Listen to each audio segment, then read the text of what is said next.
Most people after 50 blame the wrong thing. They blame aging itself. They say the stiffness is age, the puffiness is age, the morning heaviness is age, the brain fog is age, the bad sleep is age. But what often changes after 50 is not just the body, it is the body's tolerance.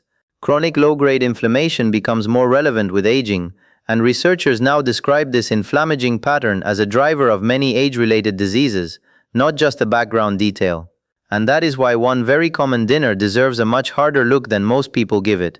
The best fit for this title is late-night frozen pepperoni pizza, or the broader category it represents, a pizza-style processed dinner eaten close to bed.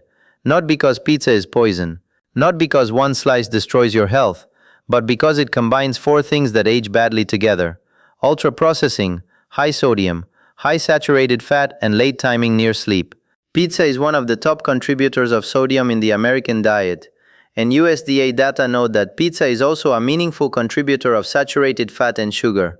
That combination matters much more after 50 than most people realize. Because after 50 the body usually becomes less forgiving of the exact pattern pizza night creates. The refined crust pushes glucose. The cheese and processed meat push saturated fat and sodium. The frozen or takeout format pushes ultra-processing. And when all of that lands late in the evening close to sleep, the meal is no longer just comfort food. It becomes a metabolic event your body has to handle at the worst biological time. Reviews and advisories on ultra-processed foods consistently note that these foods are typically high in saturated fat, sodium, and added sugars and are linked to worse cardiometabolic outcomes. Newer reviews also connect higher ultra-processed food intake with systemic inflammation in adults and older adults. Here is the part most people miss. The inflammatory problem is not only the ingredients, it is also the timing. Late eating is associated with poorer glucose tolerance, including in adults with overweight, obesity, prediabetes, or early type 2 diabetes, and delayed dinner studies show higher post-meal glucose when dinner is pushed later. In other words, the same dinner eaten late tends to be metabolically harder than when it is eaten earlier. So if you want the simplest version of this whole script, it is this. It is not just the pizza, it is the pizza at night. Now let me walk you through why. The first reason this dinner is such a problem is the high-fat hit to blood vessels right after the meal. A systematic review and meta-analysis found that a single high-fat meal adversely affects postprandial endothelial function. That matters because endothelial dysfunction is not some abstract lab concept. It is one of the earliest signs that blood vessels are not responding normally, and it sits directly upstream of cardiovascular disease. So when people say, it is just dinner, that is not always true. Some dinners create a measurable vascular stress response almost immediately. The second reason is the processed nature of the meal itself. Frozen pepperoni pizza is not just bread and cheese. It is usually a stack of refined grains, processed meat, sodium, saturated fat, additives, and low fiber in one hyperpalatable form. The CDC and FDA both list pizza among major sodium sources in the diet, and official nutrition sources consistently note that excess sodium and saturated fat are public health concerns. Ultra-processed food reviews and advisories now associate higher intake with poorer cardiometabolic health, and some recent human evidence maps ultra-processed food intake to systemic inflammatory markers as well. The third reason is the processed meat topping, which is where a lot of the common dinner damage gets hidden. Pepperoni, sausage, bacon-style toppings, and cured meats do not just add flavor. They usually add more sodium, more saturated fat, and more processing on top of an already heavy base. Large reviews and modeling studies continue to connect processed meat intake with higher risk of cardiometabolic disease and mortality over time. That does not prove one pepperoni pizza causes inflammation by itself. It does tell you that building dinner around processed meat every week is not a neutral aging strategy. The fourth reason is the refined carb plus fat pairing. This is where pizza becomes more than the sum of its parts. Refined crust alone would be one issue. Fat-heavy cheese and meat alone would be another. But together they create a highly energy-dense meal that is easy to overeat and easy to digest badly when eaten late. Reviews on meal timing and chrononutrition keep pointing to the same conclusion. Eating later in the day, especially when energy intake is pushed into the evening, is linked to poorer metabolic control. And that is why the bedtime part of the title matters so much.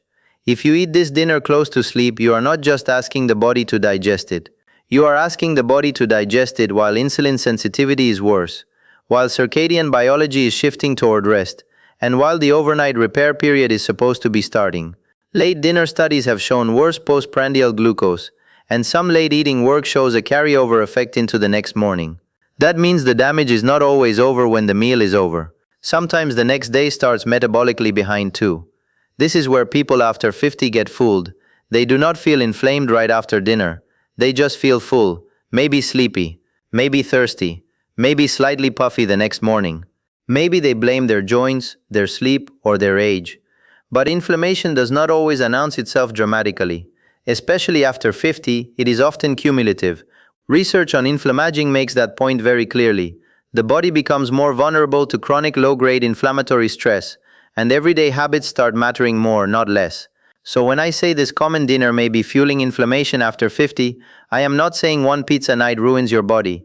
I am saying the pattern matters. A late-night pizza once in a while is one thing. A recurring routine of frozen or takeout pizza close to bed is something else entirely. That pattern repeatedly combines the very features most associated with poorer aging metabolism: ultra-processing, excess sodium, saturated fat, late timing, and low fiber. There is also a reason this dinner is so hard to quit. It is engineered to feel easy. Pizza is cheap, familiar, social, convenient, and requires almost no decision-making at the end of the day.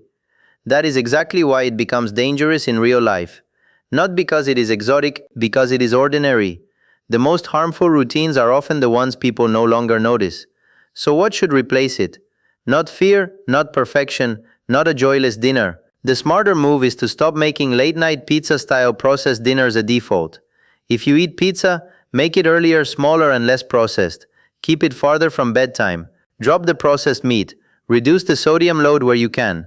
Stop treating frozen pepperoni pizza as a harmless weeknight staple just because it is common. The meal timing literature strongly supports the idea that pushing calories earlier rather than later improves metabolic handling, and official sodium guidance continues to emphasize cutting back on processed food sodium sources. And I want to be careful with one more thing. If someone hears this and thinks, "So I should never eat pizza again," that is not the point. The point is accuracy.